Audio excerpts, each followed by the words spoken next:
ito in Psalm chapter 1, our text this morning. Psalm 1. Psalm chapter 1. Church, hear the word of the Lord.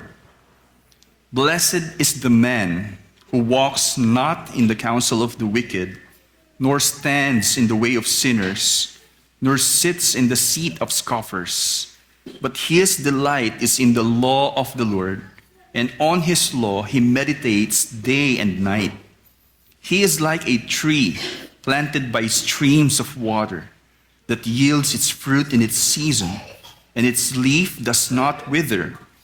In all that he does, he prospers. The wicked are not so, but are like chaff that the wind drives away. Therefore, the wicked will not stand in the judgment, nor sinners in the congregation of the righteous. For the Lord knows the way of the righteous, but the way of the wicked will perish. Church, this is the word of the Lord. Amen. Sige po, please be seated.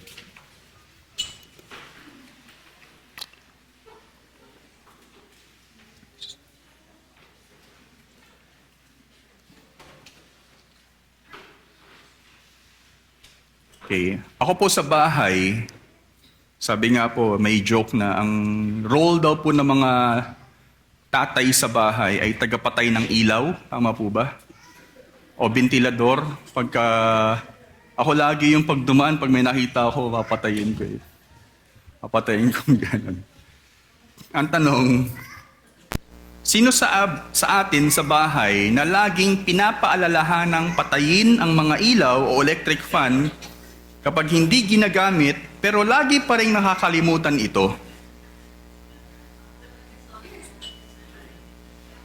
Yeah, so, okay lang umamin, okay lang po. Sige, so, sinasabi na, di ba? Pero hindi pa rin ginagawa. So, sino ang laging pinapaalalahan I don't know about nangyayari ito, isabit sa hanger yung mga tuwalya patapos maligo, o isampay ang tuwalya matapos maligo, pero lagi pa rin nakakaligtaan ito. Nagtuturuan kayo, ha? Nakakalimutan pa rin.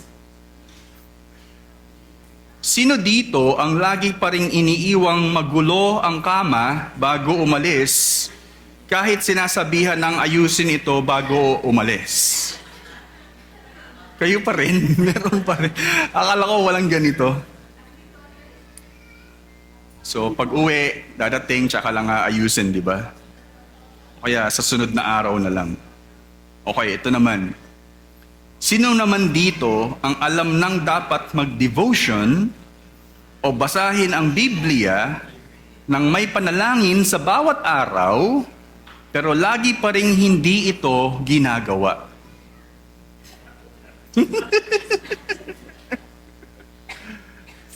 Marcos, sige lang. lagi ka nagtataas ng kamay. O eto. Okay, this is just, Sino dito ang nagsasabing babasahin ang buong Biblia sa loob ng isang taon, pero pagdating ng huling araw ng taon ay hindi naman ito nagawa o natapos? Nasa Revelation na po ngayon. For those who are following the Bible reading plan, ako po, chronological ako at as in talagang sunod-sunod lang. So nasa Revelation na po ngayon. Yung iba naman, not necessarily buong Biblia. Pero na-accomplish ba natin yung Bible readings natin for the year? Yan. Praise God po sa Praise God pa rin sa mga hindi dahil patuloy na natututo. Right? Ito po, kung meron mang patuloy na kailangang ipaalala sa atin, kahit alam na natin ang kahalagahan nito, ito ay ang patuloy na pagpapaalala sa atin ng importansya ng pagbabasa ng salita ng Diyos dahil sa taglay na pagpapala nito sa ating buhay.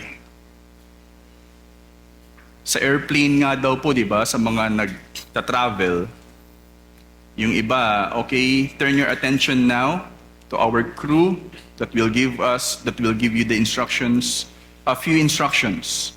Seatbelt sign, pag nakita, di ba, pagka nag-drop daw yung this is how you will do it. Yung iba, hindi ko na kailangan, matutulog na ako. Kasi alam ko na yan eh. Pero bakit kailangan pa rin paulit-ulitin? Because hindi naman siguro lagi tayong sumasakay ng eroplano, Pero tayo, alam na natin na kailangang magbasa ng Biblia. Pero still, we will not give time to it until yung habit of reading the Word of God becomes a norm. I can survive naman pala without the Word. And it is not pleasurable compared to opening my phone that will give me ease right away. Nakakalungkot nga po, sa totoo lang, if we will be honest, if we will admit to ourselves, we are no longer sweating in reading the Word of God. Nagsisweat pa rin ba tayo? Ibig sabihin, nag-e-effort po ba tayo? Pero what we will learn today is about, again, the blessing of delighting in the Word. Yung blessing na patuloy kang nanonourish ng salita ng Diyos. Especially, the more you eat of the Word, the more na nagde-delight ka doon, nasasarapan tayo. Yun po yung ekspresyon na makikita natin dito sa ating teksto. Pinapahayag ng salita ng Diyos sa atin ngayong umaga na this is the central message if you are writing. If not, it's okay. The Word of God alone establishes true satisfaction and lasting steadiness in life.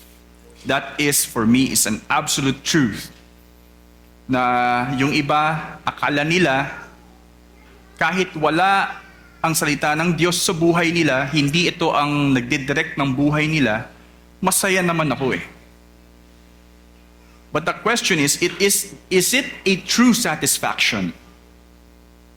If we will, kumbaga, contest it against the Word of God, the true satisfaction can only be found in the Word. Later we will see. And also the lasting steadiness.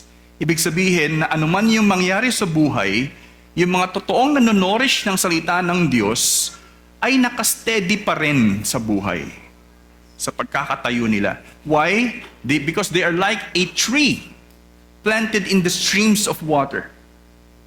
Their leaves does not wither when the wind blows them away. So ito po yung blessing na masasabi po natin for those who truly delight in the Word of God. Para sa mga bata, okay, this is what you will write in a simple understanding. The Bible is our guide to a blessed life. Absolute truth, wala din pong iba na gabay tungo sa totoong mapagpalang buhay. That's why we have to delight in it. We have to treasure the Word of God. Now for us, this last Sunday of the year, approaching the New Year in few days. Few days ba? Yeah. We want to stress again and again, to be reminded again and again, we need the Word of God every day. We need to really commit, devote ourselves to the reading, meditating of the Word of God. There's no other reminder, at least, there are many reminders. Peter himself said it in his letter to remind him of the character, the qualities in life. Hindi daw siya mapapagod hanggang sa mamatay siya. But yes, this is also what we need to be reminded of. Okay, dalawang katangian ang pinapakita sa teksto. Yes, we may say two characteristics. Una, in verses 1 to 2, satisfying happiness. Meron po kasing happiness na momentarily, sabi pong ganyan ni C.S. Lewis, momentary entertainment na tinatawag. Masyado tayong, we are easily pleased. Madali tayong ma-entertain sa mga bagay na wala namang katuturan. That's why, in the Word of God, unang characteristic or blessing masasabi natin ay merong satisfying happiness. If we will really understand what the Word of God says. Pangalawa, there is a firm stability. Verses 3 to 6. Yan po yung pinapakita nga po ng imahe dito, in contrast to the wicked. Although, parehas naman pong may contrast. So, firm stability. Okay, for the kids, una, satisfaction.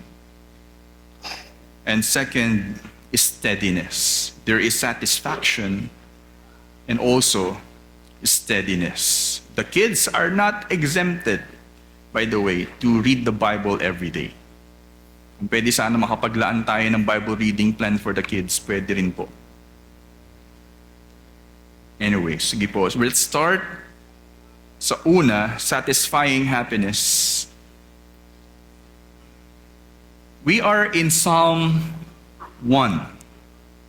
Okay? How many Psalms are there? How many chapters are there, at least included?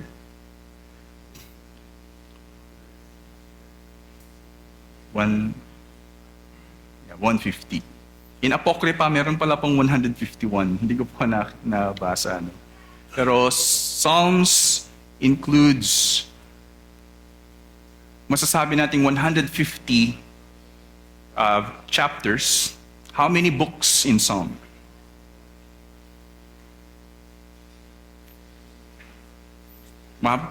Sa Bible niya, nakikita niyo po bang may book 1?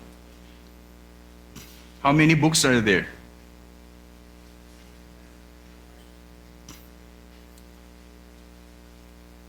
Okay, so the reason why I'm asking this because Psalm chapter 1 is very significant in the whole Psalm.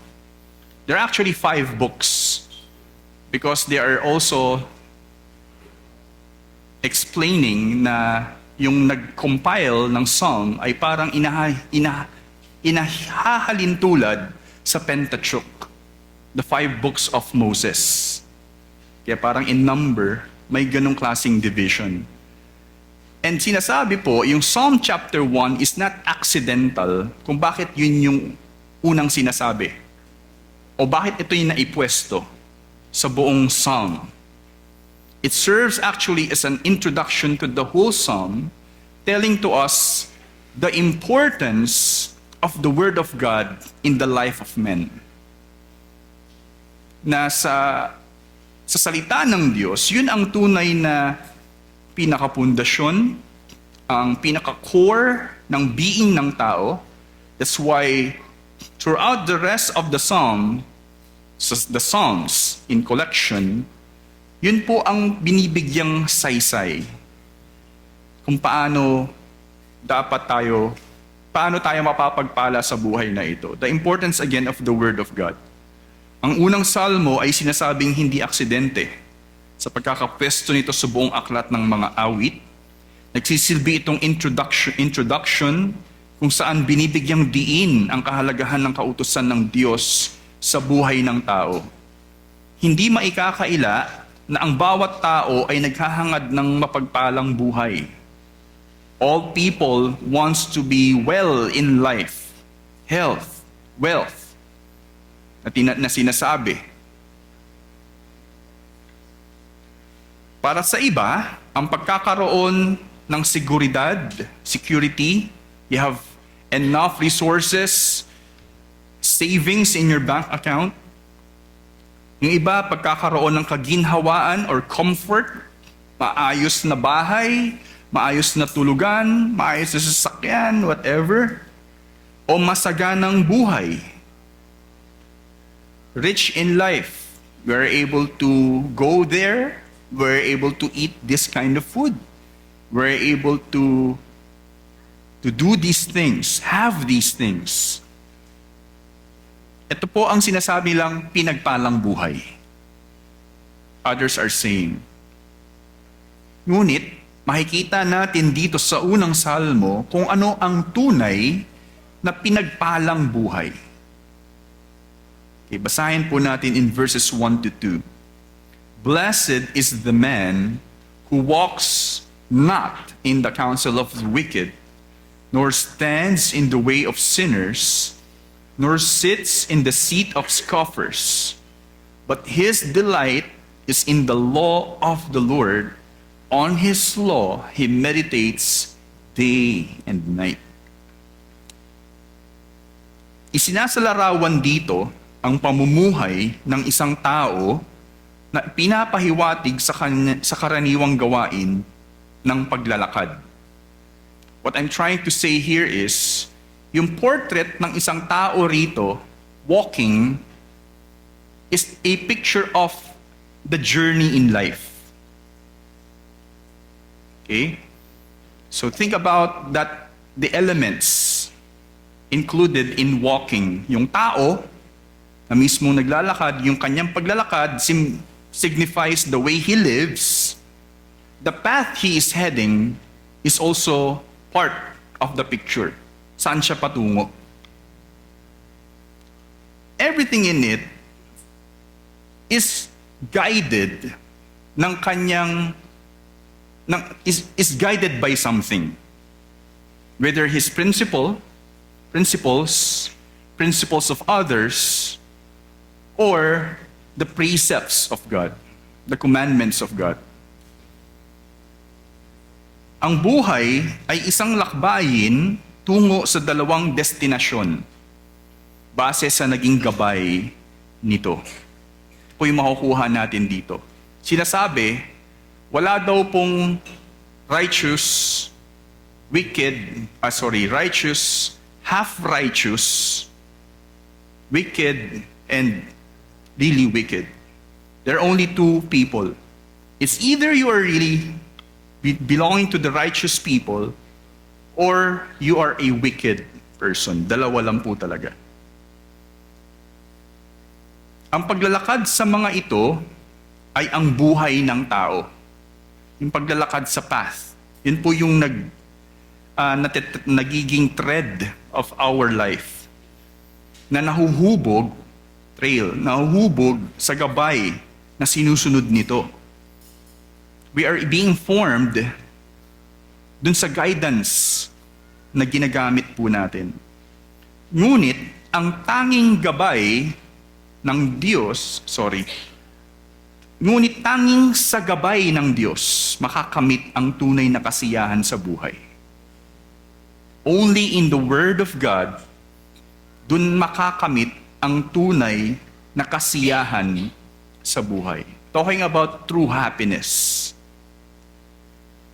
Now, dito po, ang pagkakagamit po dito in our translation is blessed, or many are using blessed. Paano ko ba sasabihin ito? It's like, in one description, or probably usage na pwedeng gamitin, ay yung parang element ng some kind of divine blessing. Another is yung parang the experience itself. And the literal meaning of the blessed here is actually happiness or happy. So sabi nga po, if we will use that word, happy is the man who walks not in the counsel of the wicked. Kasi po, meron pong play of words eh. Happy is the man who walks not, nor stands, nor sits, but his delight.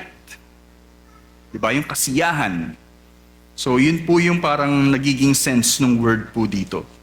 Ang paglalakad sa mga ito, yes, gabay po yung gabay ng tao ay ang salita ng Diyos, sinabi ko nga po, lumalabas po na ang taong may makabuluhang kasiyahan sa buhay ay hindi sumusunod sa payo ng mga masasama. If I will paraphrase it, lumalabas po, ang taong may makabuluhang kasiyahan sa buhay ay hindi sumusunod sa payo ng mga masasama. at hindi nabibilang sa mga hindi nananatili sa gawain ng mga makasalanan at hindi nabibilang sa mga mapanirang tao.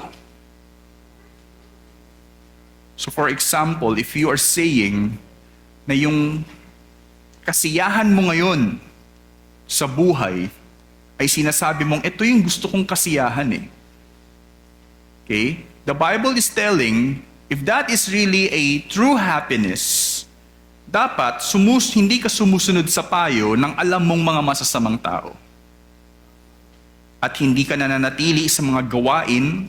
The picture here is, naglalakad pa lang daw po yung taong ito in the counsel of the wicked. Hanggang sa tumigil siya, hanggang sa umupo na po siya. At nakikisama na po talaga siya sa mga wicked. That's the progress na nangyayari po dito. Again, if you are saying you have that kind of happiness in this kind of experience, that is not really true happiness at all.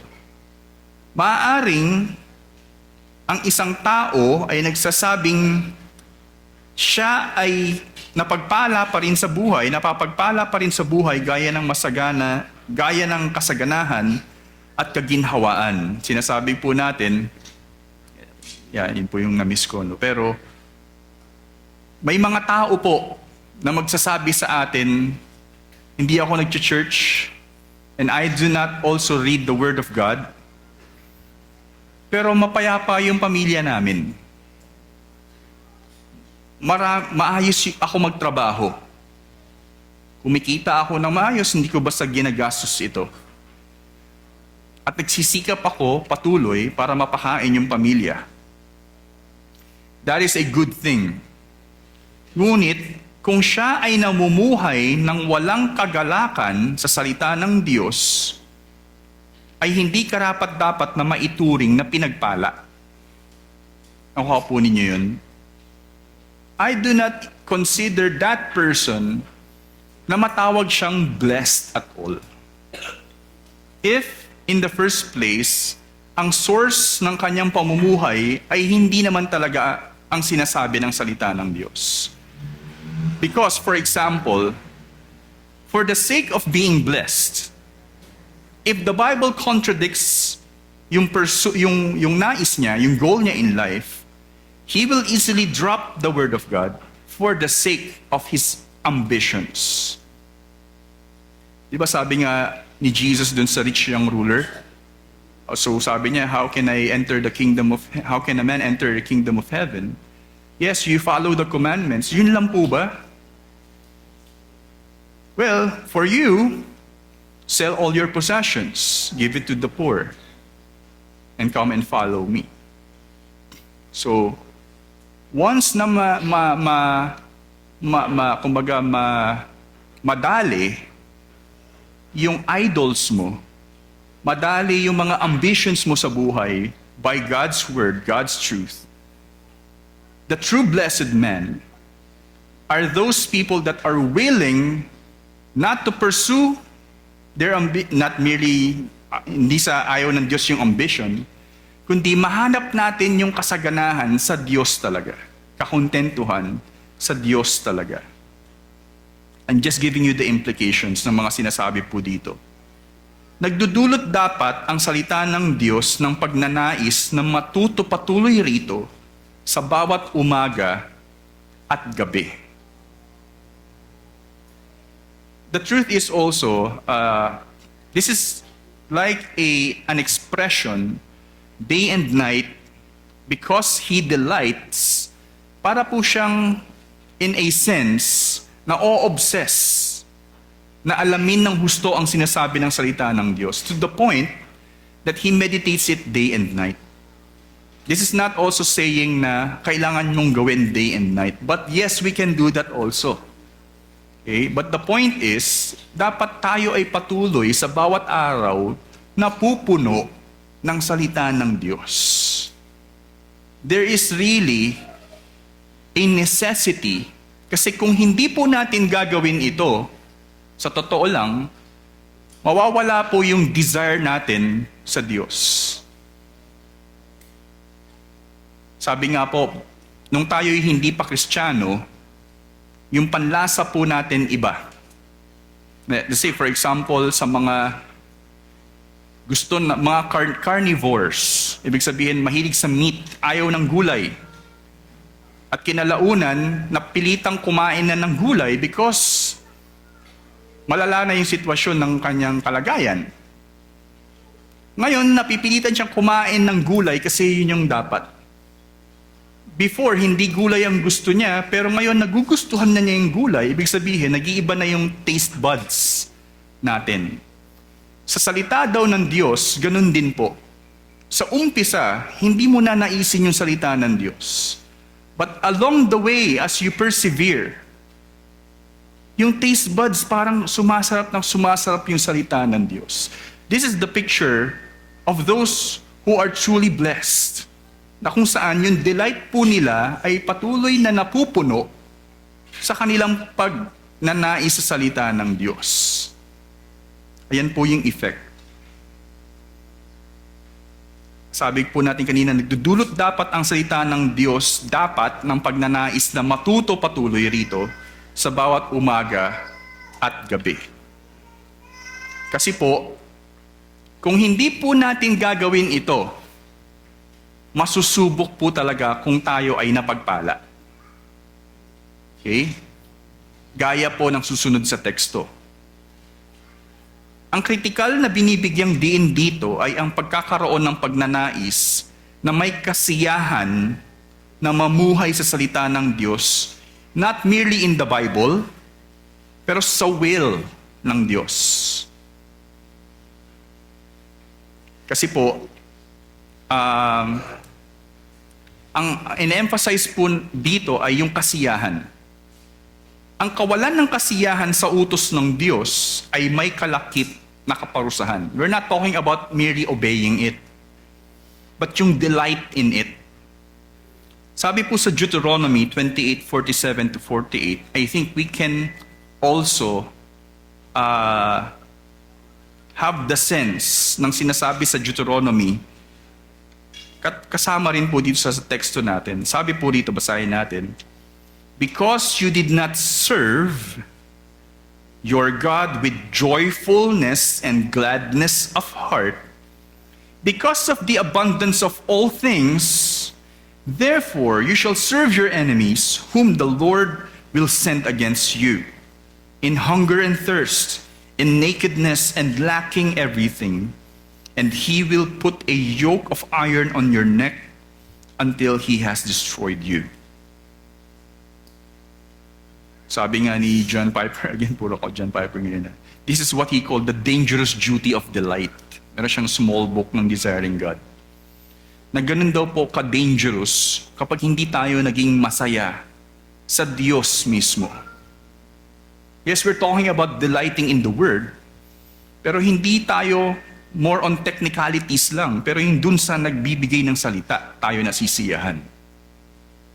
And God here in Deuteronomy is warning na if you are not really serving, obeying the Lord with joyfulness and gladness in your heart, because of the abundance of all things, you will reap the consequences of it. Bukod sa karapat dapat maibigay sa Diyos ang ating kasiyahan, at lahat sa atin, tanging ang Diyos lamang din ang makapagbibigay ng mapagpalang buhay na may tunay na kasiyahan. Nakuha po ninyo yun? Wala po kasi tayong ibang pupuntahan. Sabi nga ni Peter or the rest of the apostles, do you want to go with the crowd as well? After feeding them, yung 5,000, sinabi ngayon ni Jesus yung mga hard teachings at hindi nila maunawaan, umalis na po unti-unti. Do you want to go with them as well? Anong sabi ni Pedro? Where else can we go? You have the words of life. Tanging sa Diyos lang po natin makakamtan ang tunay na kasiyahan. Huwag mong hayaan na madala ka sa agos ng makamundong karunungan o sa direksyon ng karamihan.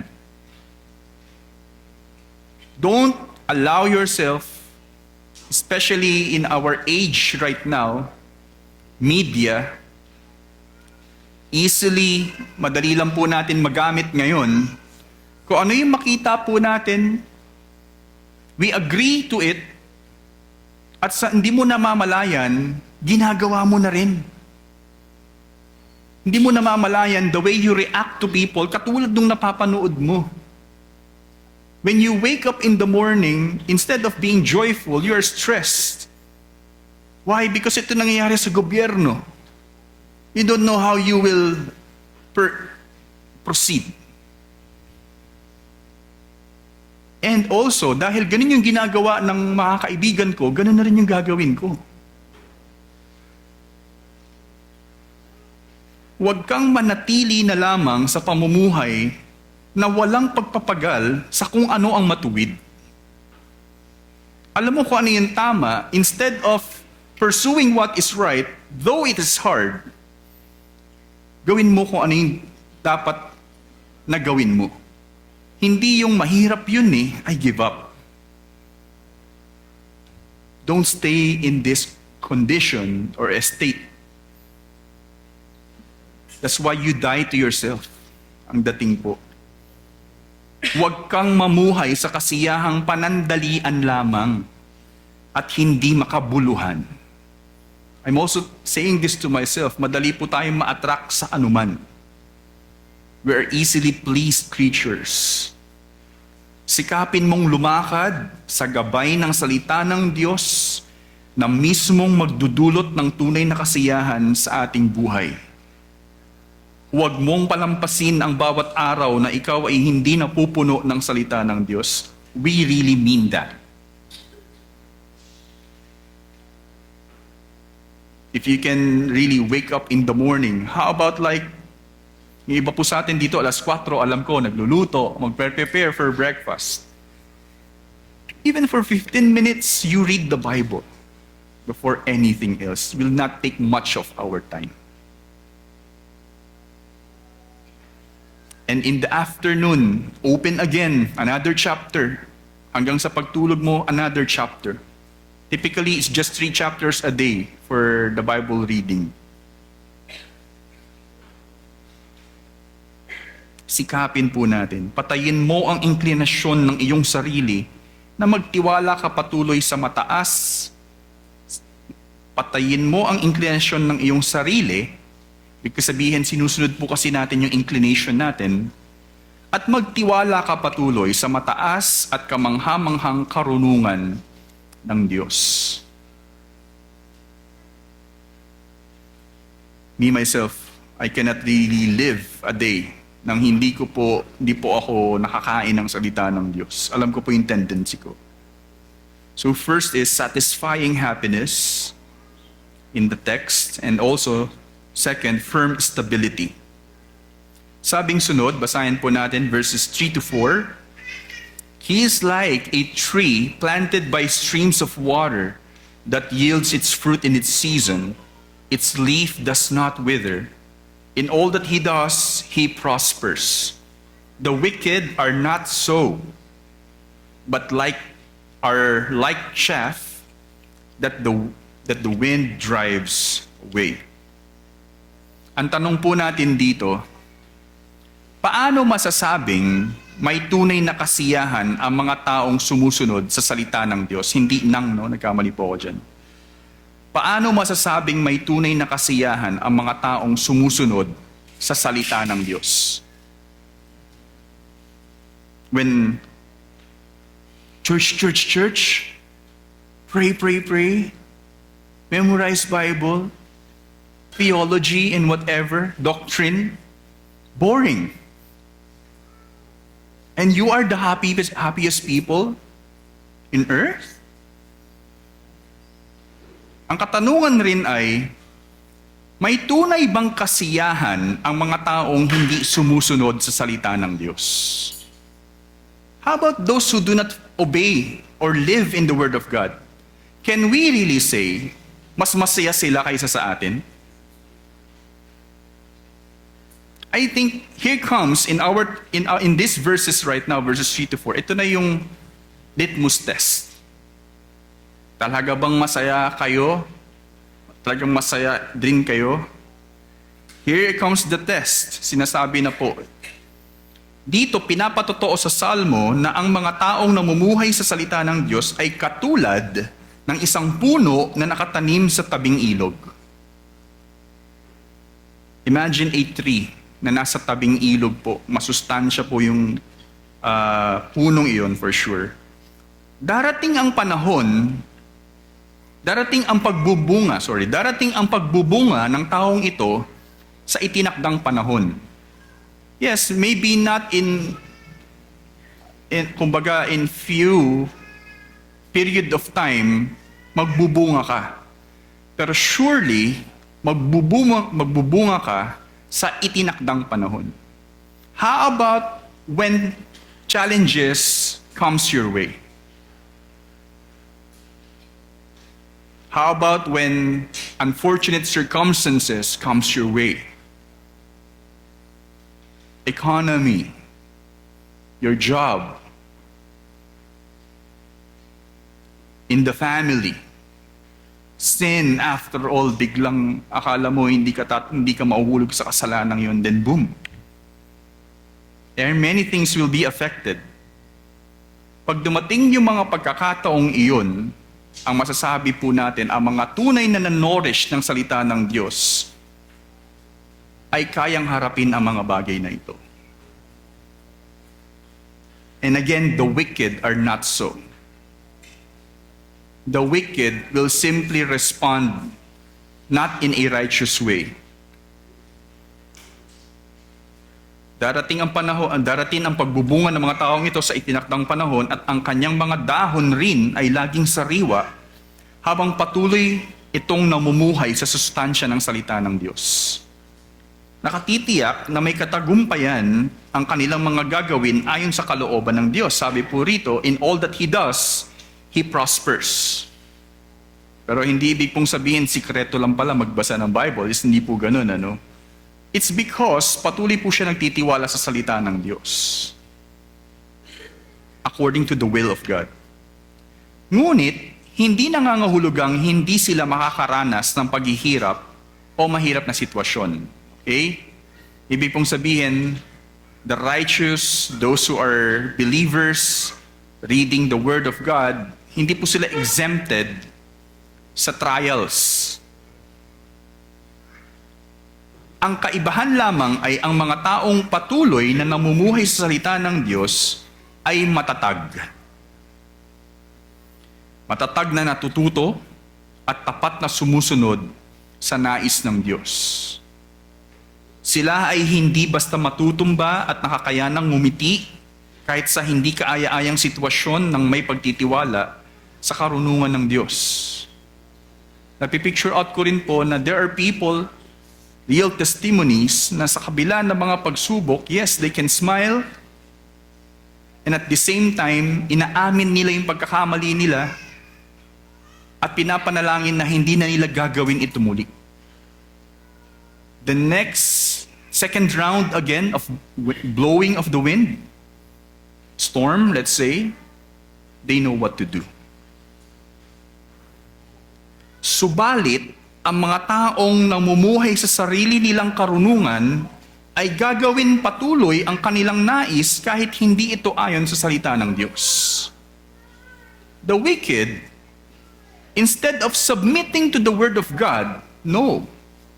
Mamumuhay sila patuloy sa sarili nilang prinsipyo para makamit nila yung gusto nila. Ang resulta ay kapag hindi nila nakamit ang kanilang hangarin, maaaring magpatuloy sila ng hindi sumusuko. Ibig kong sabihin, sa umpisa lang mahirap pero sige, tuloy-tuloy lang. Maaaring may ganun silang attitude, positive, kumbaga. Ngunit patuloy rin silang hindi natututo at walang pagbubunga sa kanilang buhay. Kasi gagawin nila ulit yun eh. Until, dahil nagtitiwala sila sa kaparaanan yun, They are expecting good results, even if it is not in accordance to the Word of God. Lumalabas po, hindi sila natututo at walang pagbubunga yung salita ng Diyos. Gagawin lang nila muli ang sarili nilang kaparaanan na nagtitiwala lagi sa kanilang karunungan, pero hindi maikakaila na dahil sila ay walang tunay na sustansya ng salita ng Diyos, ang kanilang kasiyahan ay pansamantala lang dahil nakatuon ito ng husto sa pansariling interes. Therefore, their happiness, so-called, will never last. Kasi pagdating po ng mga pagsubok, hindi rin po talaga nila kayang tanggapin yun. Kaya sabi sa huli, in verses 5 to 6, nagpa-progress po yung ultimate test dito that therefore, the wicked will not stand in the judgment. How much more? Nor sinners in the congregation of the righteous. For the Lord knows the way of the righteous, but the way of the wicked will perish. The way of the wicked will perish. Ang ultimate test nito ay ang pagdating ng judgment day. Sino yung makakatayo talaga sa Diyos? Ang mga masamang tao o mga makasalanan dulot ng pamumuhay sa sariling karunungan ay siguradong makatatanggap ng parusa kung saan tunay na may katapusan ang kanilang tinuturing na kasiyahan. Nakuha po ninyo? You thought your happiness is really fulfilled? No. In the judgment day, matatapos ang lahat ng iyan. Ang Diyos ay matuwid para bigyang katarungan ang lahat sa dulo. Walang makakalusot po sa Diyos. Banal ang Diyos para hayaan lamang na makalusot ang mga taong hindi namuhay ng may kasiyahan sa salita ng Diyos. Hindi niya pwedeng palampasin because He is holy. Ngunit ang mga matutuwid ay ihihiwalay ng Diyos para ganap na mapagpala at lubusang tamasahin ang higit na kasiyahan sa kanyang piling, lalo't kasama sila mismo ng Diyos. The righteous, as they stand in the Word of God, in the end, lasting happiness with God. Naalala niyo po in our series sa Luke chapter 16, di ba? Din po yung particular sa verses 19 to 31, the so-called parable of the rich man and Lazarus na sinasabi. Si Lazarus po namuhay eating the crumbs falling in the table like a dog. Poor man. Nilibing po siya na parang hindi binigyang pahalaga yung kanyang kamatayan compared to the rich man. But the picture later on, si Lazarus ay kasama ni Abraham. And the rich man is in Hades. Sino po sa kanila ang may lasting happiness after all? When we thought our life here on earth, yung kasiyahan natin dito sa mundo ay yun yung dapat ma-fulfill? No. Sa dulo, may kailangan po tayong masigurado. And if you are really in Christ, there will be a great reversal in the end. Tulad po nung parable na yun. Yung salita pong know dito, knows the way of the righteous, is not just like knowledge na alam niya lang yung way of the righteous. This is more personal, na tulad sa mga mag-asawa who are intimate to each other, they know very well everything. Ganon din po ang Diyos. Kilala niya daw po talaga yung mga tunay na namumuhay sa Kanya at yung mga namumuhay ng tama sa Kanya. Ang Diyos ay may espesyal na pagkilala sa mga taong Kanyang niligtas na namuhay ng may kasiyahan sa Kanyang salita. Kung ikaw ay may pagdududa sa pagsunod sa kalooban ng Diyos, alalahanin mong kilala ka ng husto ng Diyos na ikaw ay hindi niya bibiguin sa pagsunod mo sa Kanya. Makakaasa kang ganap mong mararanasan ang mapagsawalang hanggang buhay nasukdulan ang kasiyahan, dulot ng grasya ng Diyos, sa kaligtasang natamo sa iyo ni Jesucristo sa krus at sa gabay ng banal na Espiritu. Very secured life in Him. Ang tanging tawag lang ng Diyos ay patuloy kang mamuhay sa sustansya ng salita ng Diyos. Sa bawat araw, sa bawat pagkakataon, at sa buong buhay mo. As long as we live here on earth, so long as we are breathing, continue to be fed by the Word of God. Akala natin, for those who are finishing sa Bible reading this year, well, pagdating ng January 1, panibagong reading na naman. Until the last breath that we have.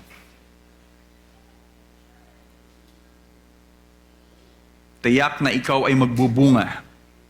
Totoo po ito. Tiyak na ikaw ay magiging matatag at mapapatotoo mo ang higit na kasiyahang hatid nito. Yan, dalawang katangian ang pinakita muli sa mensahe ng teksto. Una, satisfying happiness.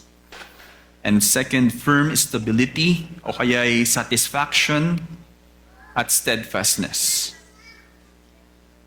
Ito po mga testimonies. For example, you know Michael Jordan, the GOAT, the greatest of all time. They're saying na kaya si Michael Jordan ay nakaabot ng ganong, what do you call that, status, is because he is a gifted athlete. He can jump like that in the air. So, para siyang nagbabalay talaga pag gumagalaw siya sa air. The way he penetrates, he shoots, the way he makes shots, no? Pero ang sabi, kaya daw naabot ni Jordan yon is because naging consistent siya in his training. Compared sa mga teammates niya, especially as a rookie, sa Chicago, parang they will just indulge themselves in entertainment. Si Jordan laging nasa gym. Also si Kobe Bryant, also si LeBron James. Amazingly, si James, parang 20th na ba or 21? Year at 40 years old. Pinaka-leading scorer ngayon. No? So, because of his consistency, yung katawan niya laging dinidisiplina. Stephen Curry, yung shooting, siya yung shooter ngayon na mas marami nakagawa ng 3-point shots. It's not because they are gifted players, it's because they are disciplined players. May mga career professionals, engineer, for example, IT, in the medical field, na sinasabing naging successful sila kinalaunan dahil nagsikap silang disiplinahin ang kanilang sarili at manatili sa sakripisyong kinakailangan para makamit ito.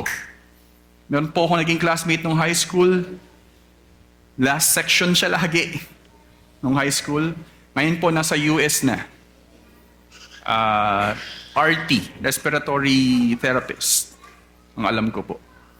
Nag-excel pagdating ng college, I don't know. Well, because nakuha po niya yung craft niya, maybe yun po yung passion niya, at nagsikap po siya roon. May mga business owners na nagawang lumago ang negosyo dahil tinanggap nila ang realidad na mahirap sa una at inayos nila ang kanilang mga pagkakamali nang may pagtitiwala sa tamang paraan. Kumbaga, nakuha na nila yung rhythm. Nakuha nila yung mga tama at mali. At ginagawa nila yung dapat itama. Ngunit, higit sa lahat ng ito ay ang tawag ng maging matagumpay sa buhay na ipinagkaloob sa atin ng Diyos. How can we be successful in life? We're not talking about basta yung buhay lang natin, buhay na ipinagkaloob ng Diyos. Di ba sabi kay Joshua, kumbaga, do not depart from this word because this will make you successful in your journey. Manampalataya ka kay Jesus at isuko mo ng ganap ang iyong buhay sa Kanya, at tiyak na ikaw ay magkakaroon ng tunay na kapayapaan at kasiyahan sa buhay. You really have to be one with Christ.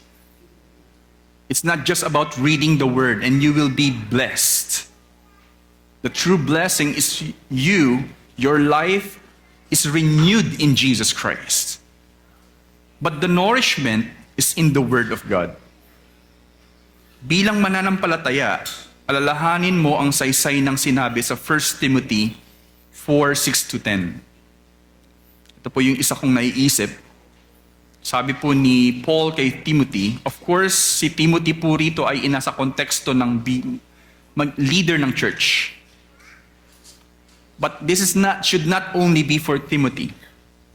Sabi po rito, if you put these things before the brothers, you will be a good servant of Christ Jesus, being trained in the words of the faith and of the good doctrine that you have followed. Have nothing to do with irreverent, silly myths. Rather, train yourself for godliness.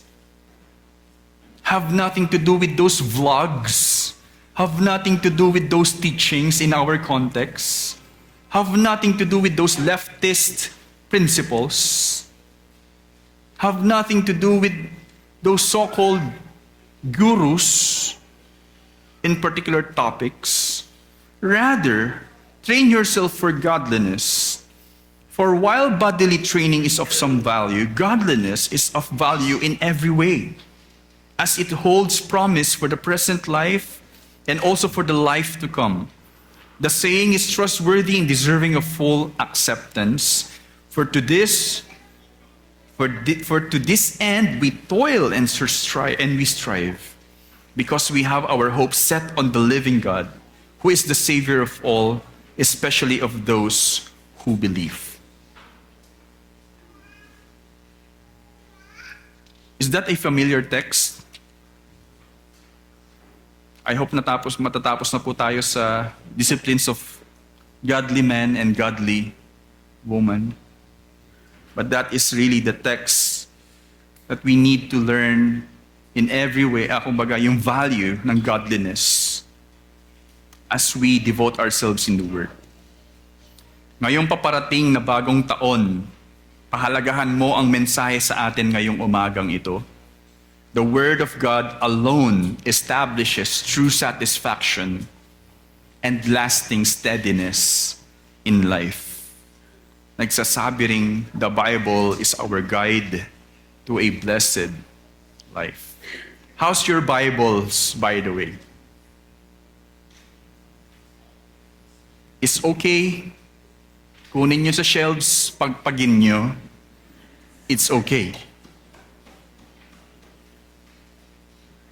Sana nag-move yung ribbon o nandun pa rin.